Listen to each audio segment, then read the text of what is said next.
Welcome to Authentic Living with Roxanne, a place where we have conscious conversations about things that really matter in our lives. And now here's your host, Roxanne Derhaj.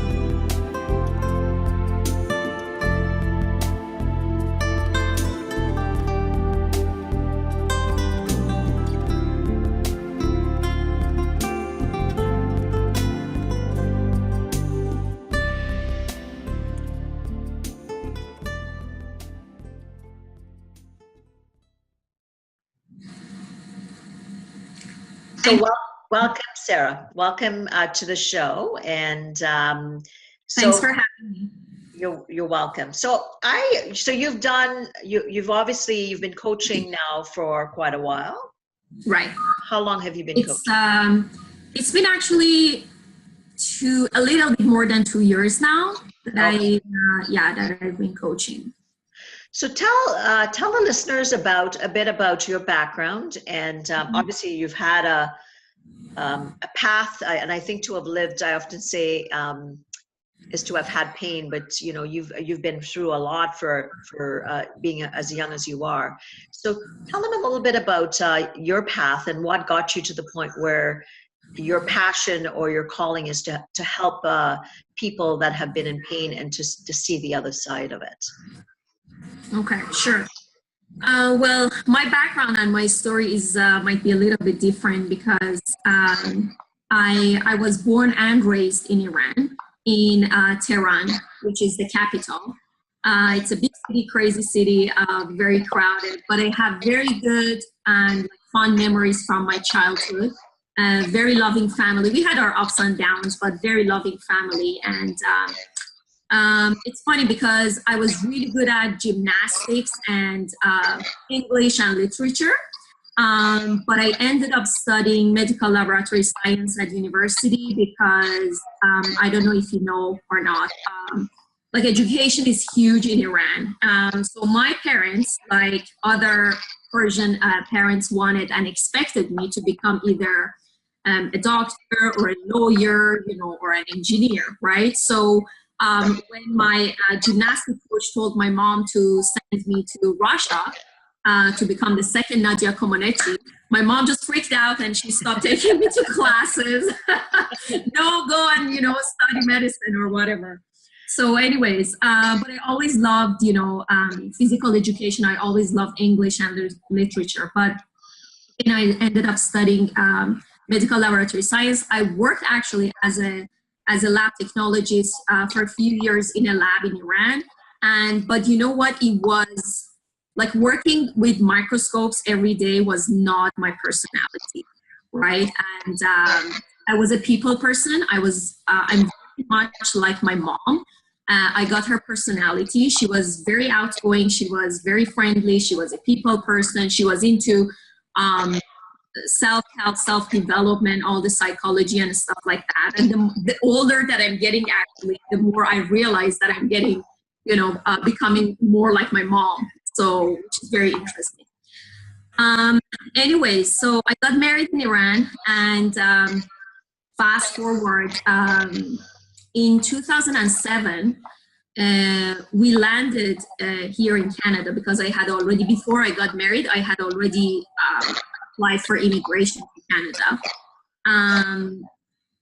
We landed here, but for the first few years, like until 2010, it was kind of like going back and forth, like nothing serious. We were vacationing here because my ex-husband never really wanted to stay here. He was a lawyer.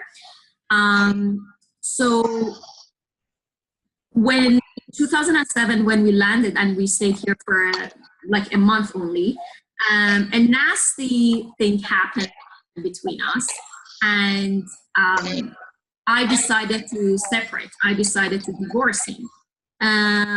But again, did you do that while you were in Canada or while you were back in Iran? So it happened, that nasty thing. Basically, I caught him like talking on the phone with his secretary, and a whole other world, opened up for me in terms of like I was crushed and devastated, and because he was my idol basically for for a good 7 years. And so the last 3 years in our marriage, it was lots of counseling and lots of arguments and stuff like that. And the more that I realized that I put that person the priority in my life, and I kind of ignored myself and my needs and my desires, you know.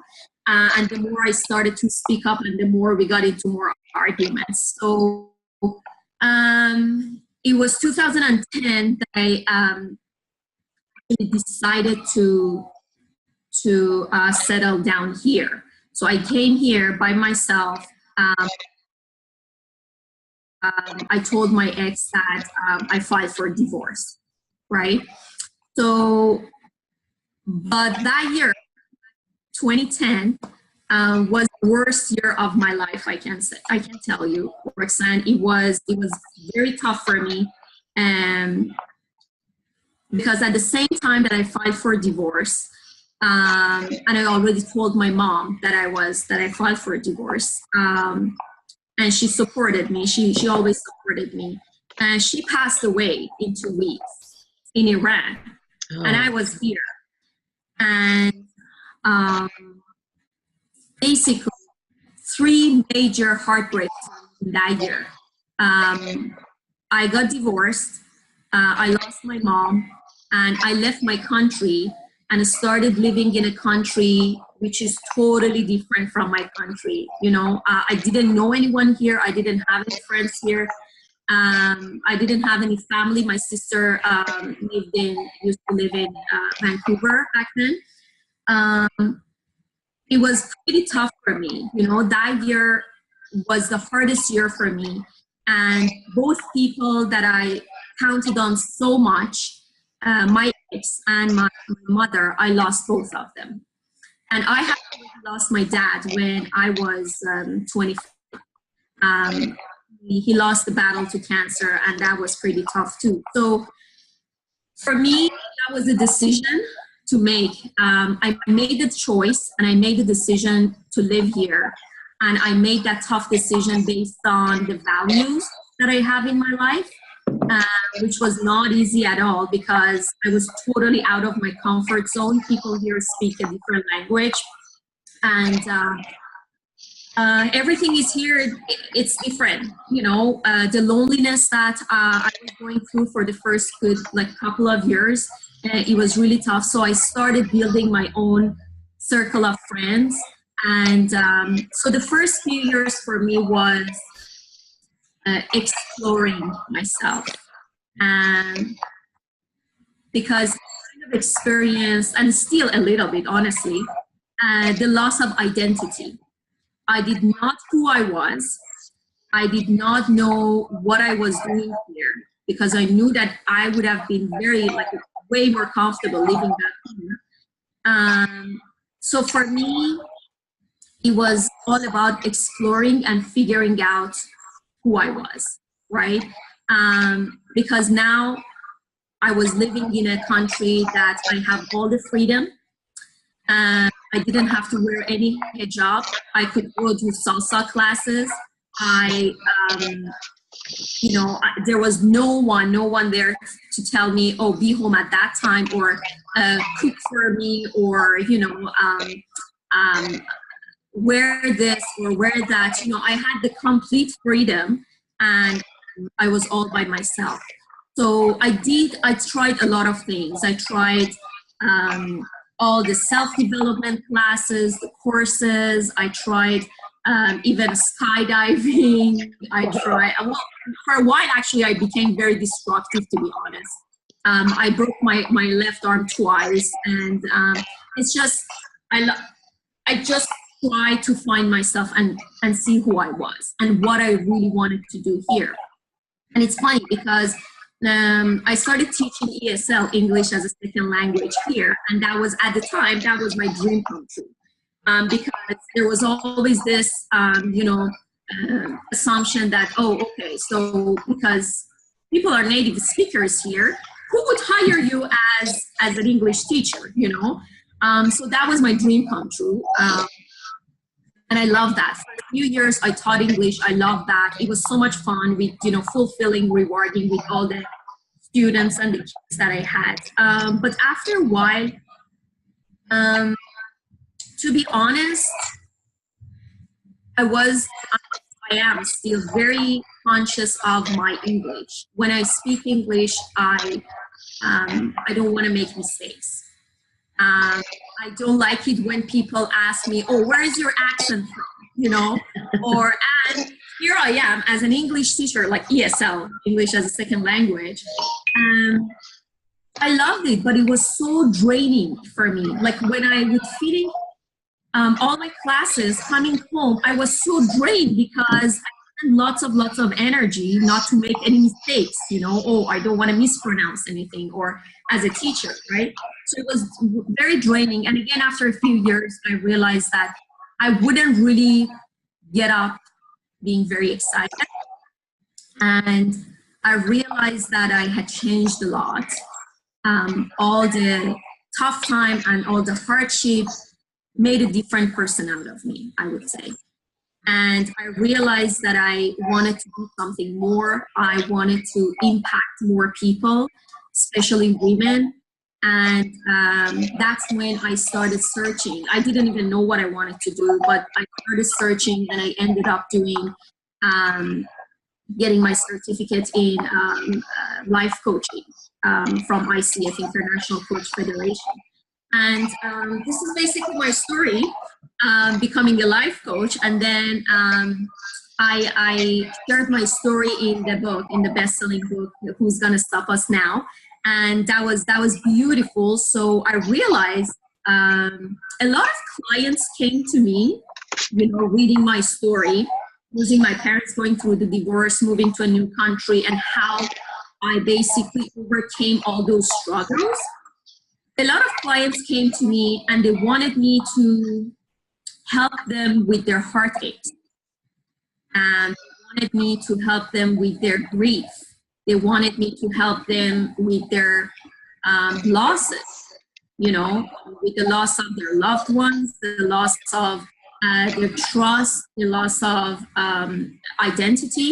And to be honest, I did not have the tools for that.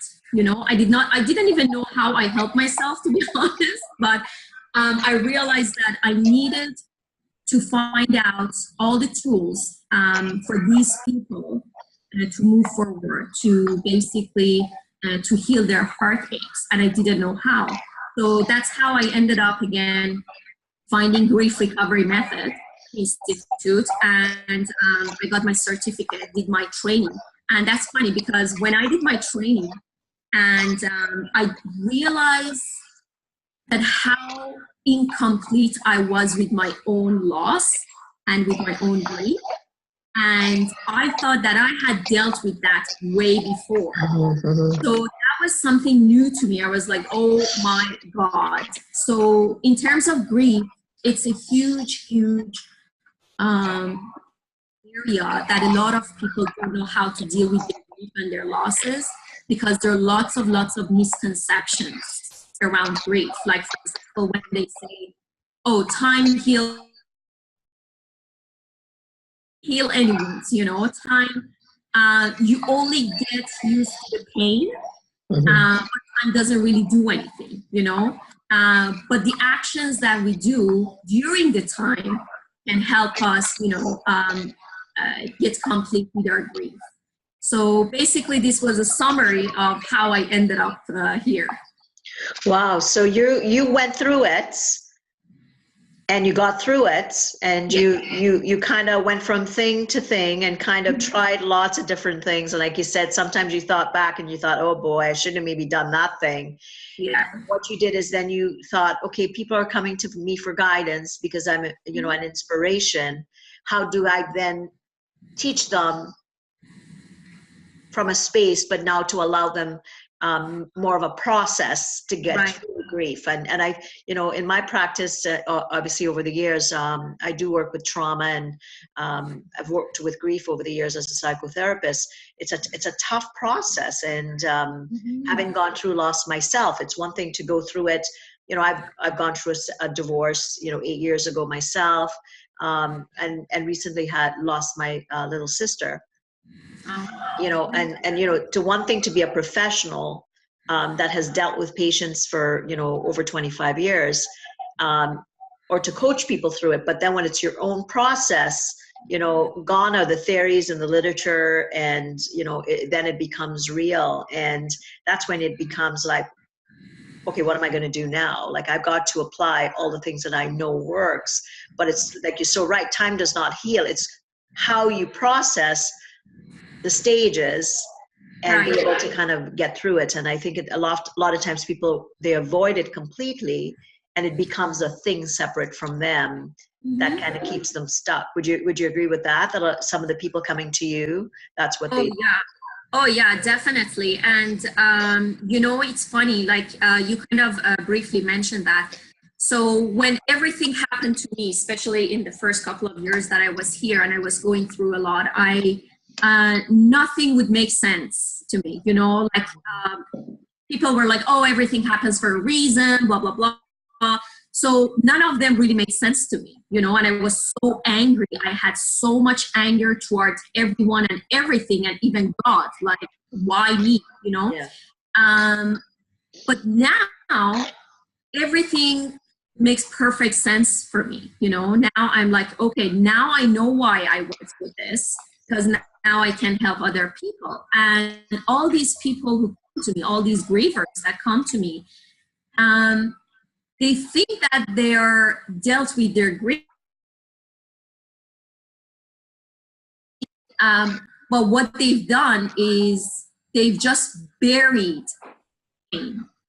They haven't really dealt with them, right? So they just buried the pain, and they try to isolate themselves, because this is another misconception or the myths we always say in grief recovery methods. We always say that there are lots of misconceptions and myths about grief, like everything is okay, or be strong for people, be strong for your kids, or you know, for your parents. So we learn to just deal with that. We don't know how. It's just after a while you just realize that you buried all the pain, you know, and every situation, like every occasion, every situation, every Mother's Day, Father's Day, or whatever that triggers that pain, it pops out, you know, and still you're like, oh my God, after all these years, you know, I don't really know how to deal with that, you know. And it holds actually a lot of people back in life from moving forward. And I think, you know what, like, I'll give you an example. You know, this morning on Facebook, my niece, who's in Australia, she posted a clip of my son, and he was 8, and I was in Europe, and he's tripled in size since then, I should tell you. And the little clip was saying, hi, mommy, you know, how's Europe? I love you. And I started to cry because, not that, I mean, I've dealt with the pain of the separation, but just seeing that picture just for a split second, that was just when I was about to separate, it brought me up how small he was. And it brought up the time for a second, you know, I was teary-eyed for a bit, and then I kind of, you know, acknowledged it, really. You know, that's real. That pain was very, very real. That time was real. And I think a lot of times people think because they cry, that means I've not processed the grief. Right. And, you know, so, and I say, no, that just means you're acknowledging that space within yourself that needs to be honored, and you can feel and you can function. But a lot of people, like you've probably seen, they feel or they function, and Lord help them if they both come together and it becomes a little bit of a volcano, and they go, I can't do this again. So, you know, it's that's a good example. Just this morning that happened to me, and it's, you know, timely that I was going to talk to you today about that, because I think it's a normalizing of grief. Yes. You know, and the process, and that people truly believe that they'll never feel again. Yeah. Because they will, but they won't shut down, I think, is the process. Would you agree with that, with the grief method that you're talking about? Yes, definitely. Like what we do in this method is that we do believe that grievers actually need to be heard and not fixed. And grievers are suffering from broken hearts, not a broken head, basically, right? So everything that we have learned intellectually don't make sense for grievers, right? So we want to heal their broken heart, and we want to basically get complete with whatever that is emotionally has been left incomplete, you know? So we say that the recovery is when you can just move on in your life, have those fun memories, as you said, and still be okay with your feelings, you know, and get complete with whatever that has been unresolved, because basically grief is the end of the end or the change of a pattern in a behavior. For example, when I lose my mom or when I leave my country, it's end or the change of pattern in my life. You know, that person is not there for me to talk to anymore. Right. Or my friends are not there. I can't go if I'm sad or if I'm, I don't know, crying. I can't just go and knock the neighbor's door and say hi, because so it's an end or change of a behavioral pattern in my life. So we have lots of hopes and dreams and expectations in every relationship. Most of our relationships, when we lose someone, we end up having lots of unresolved issues and unresolved communication, right? So in grief recovery method, we say we need to learn actions that help us get complete with all those basically uncommunicated or unresolved communication and issues. So those are the things that we have to learn how to forgive, let's say, the person. We learn how to apologize from the person, or we need to let go basically of the pain. We never say, oh, forget your past or forget the person or say goodbye to the person, but it's mostly let go of the pain, say goodbye to the pain because you want to move on in your life. Right. And I that's such a, and when I think of loss, right, like most of the people that I've seen, whether it's an actual death or it's a divorce or it's a change of country, it's a change of, I had to move neighborhoods because I sold my home, or my kids have to change schools, or even like you're talking about in grief, a lot of people, or in loss or change, a lot of adults feel that they have to keep it all together because I can't look, they think like I'm falling apart in front of my kids. Yeah. And what in fact they do is the poor little ones at different stages are experiencing things internally, but they look at you and you're just all put together and they're like, oh, okay, I have to get rid of this because look at my mom or look at my dad. They're not seeming to experience anything. So I think the transparency element, I'm sure you talk about in grief, because a lot of people feel like when someone says, how are you doing? You're supposed to say, I'm okay. And in fact, if you're not okay, you can say, well, I'm figuring it out. I'm in, sometimes some days are good and some days I'm a bit of a mess. People are afraid to share that. Would you find that in your group a lot, that openness to share, I'm having a bad day? Yeah, it's, let me tell you actually a very interesting story. So I think we are all, and this is what we learned, that, don't show your feelings. Or be okay, right? So when I got the call that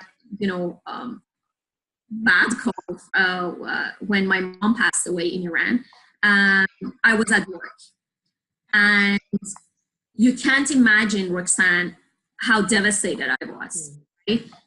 And me being Persian and usually Middle Eastern, we are very good with expressing our feelings, right? Yes. So I started crying and sobbing, and I had just got to work. And the reaction that I actually got from my boss was very interesting, or was very surprising to me, because if I had been in my country, it would have been very different. Like people would hug you, you know, they would let you cry, you know. So she just pulled me in her office and she was like, oh, don't cry in front of people, don't cry in front of the students, it's okay. And so she gave me like a hug that it was, I don't know, it wasn't very friendly or whatever.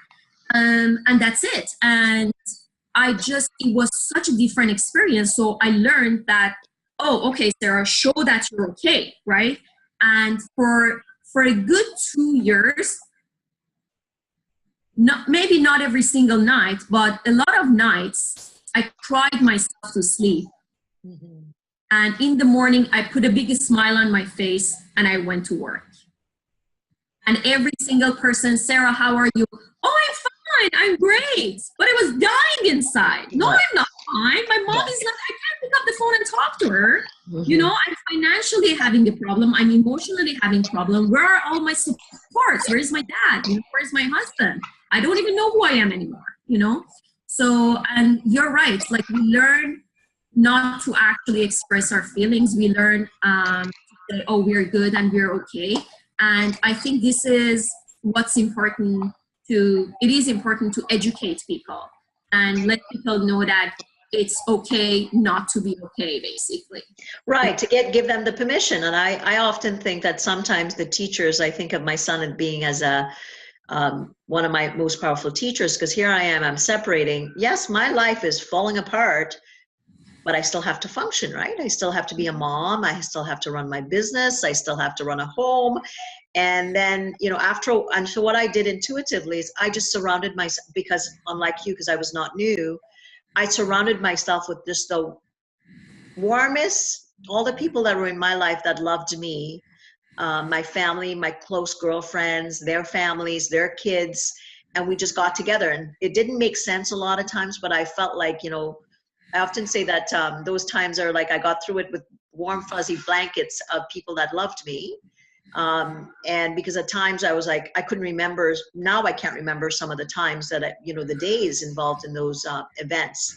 And what happens is, like, a lot of people hide, to your point, and they don't reach out. So people don't know how much they need them more than ever. And I think sometimes that's a growth skill, right? To show the vulnerability that I'm functioning, but guess what? I don't know if it's Monday or Sunday. And I just need you to help me out. And I think when you surround yourself with good people, and because you allow them to see who you are before you go into this, or even as you go into this, it allows them to give you or help you when you don't know what to ask for. Would you agree with that?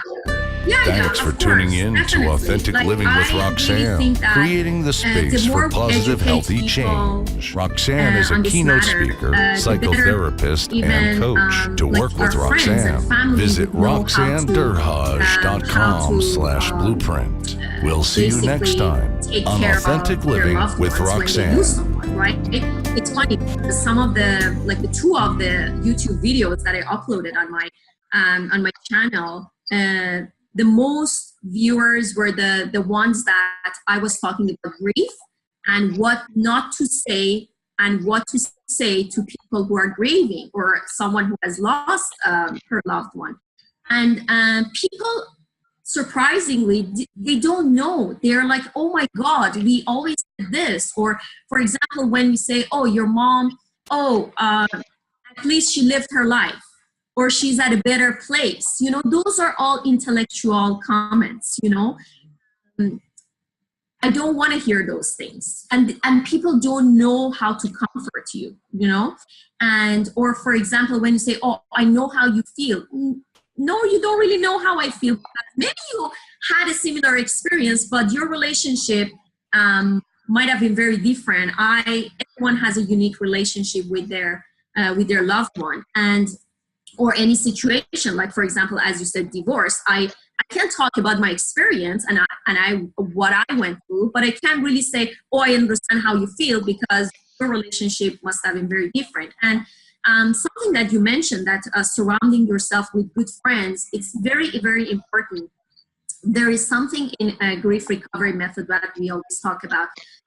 We call them STIRs, or short-term energy releasing Yes. So short-term energy relievers. Sorry, short-term energy relievers. Okay. Basically, those are the ones that when we don't know how to deal with our emotions and we get into those stuff, for example, we don't know how to deal with our emotions, we start eating or for example, alcohol or drugs. Yeah. For example, a lot of people become workaholic, because they want to distract themselves, right? They want to get busy. And this is basically the message that we get from the society and other people. Oh, why don't you go and sign up yourself and learn how to play the piano, for example? Or, oh, why don't you, I don't know, work harder or, stay at work longer, like get busy basically, right? And those are the ways that we just try to release our energy, but we are not really dealing with the heartbreak, right? So the solution short term, not a bad idea, but it can't be a replacement long term. So I often say to people, you're going to go over a bridge. You don't know what tools you need to get over that bridge. You're gonna pack up with what you need, but you still got to go over that bridge, and know that there's going to be light on the other side of the bridge, right? But I think you're right. If you think about our society today, Sara, distraction. Like, I mean, if you look at a lot of the opiate crisis, for instance, like people are so afraid of dealing with what they feel, right, that they're going to other means. Right, it could be short term, but then it ends up being long term. There's nothing wrong with the short term to kind of stay steady, but at some point you have to. I often say you got to go to the root of the dandelion. If you don't go to the root of the dandelion, that root's going to pop up somewhere else in another part of your life, and people go, yeah, good point, right? But it takes working with yourself or someone like me sometimes, because people in your life might be well intentioned, but they don't know what to do with you sometimes. They try to support you, but they may not be able to support you in a way that helps you to move on. That's very true. So I know you have a couple of things going on, and I know people listening that must, grief and, when I say grief and loss, it could, like you talk country. So if there's people coming to Canada for the first time. I came to Canada when I was 16, right? Like talk about whoa. So I was basically young, but people coming in now that, and your language, I had English, right? Or even people going through separations or divorces or going through actual loss.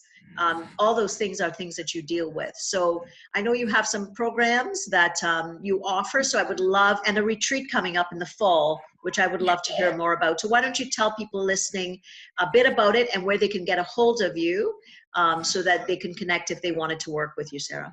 Sure, thank you. I have actually a few programs.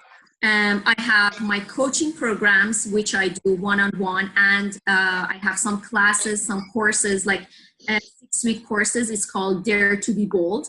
Basically, people learn how to act courageously, how to be more confident, how to face their fears, how to change their mindset and change their limiting beliefs, and how to say no, and how to act courageously, right?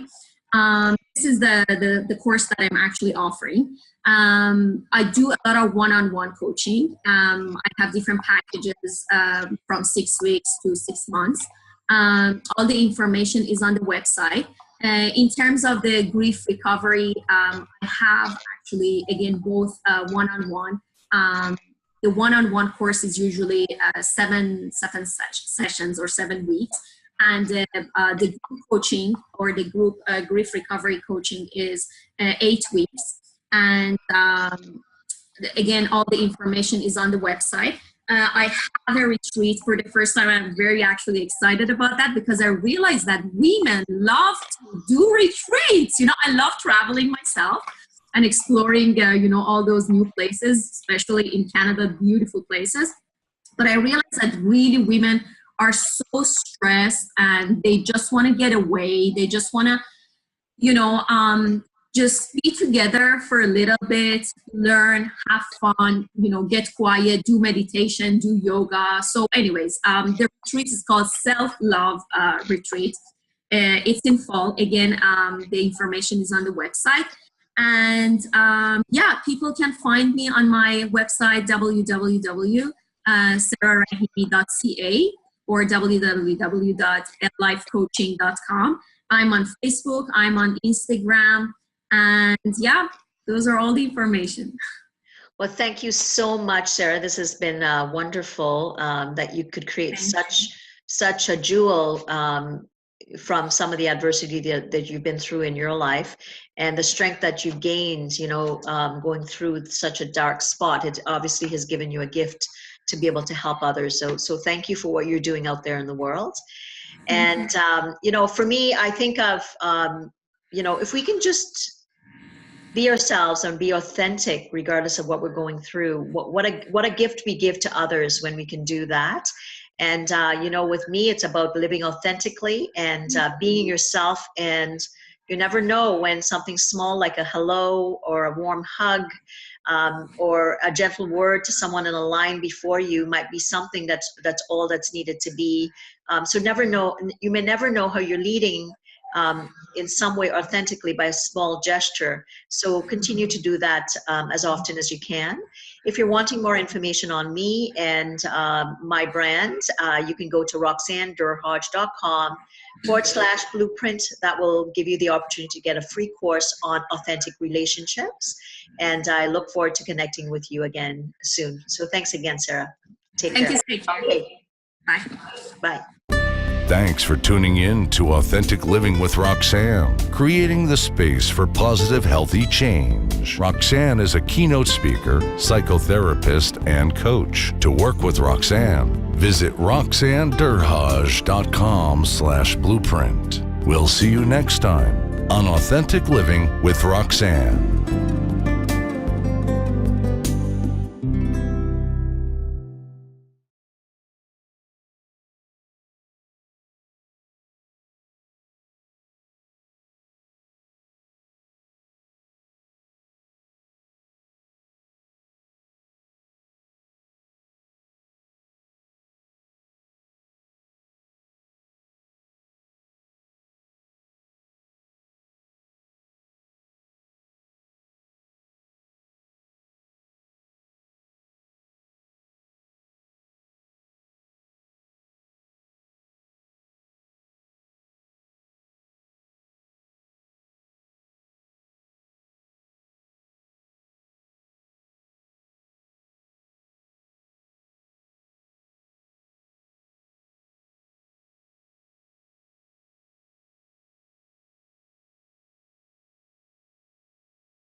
Thanks for tuning in to Authentic Living with Roxanne, creating the space for positive, healthy change. Roxanne is a keynote speaker, psychotherapist, and coach. To work with Roxanne, visit roxannederhodge.com/blueprint. We'll see you next time on Authentic Living with Roxanne.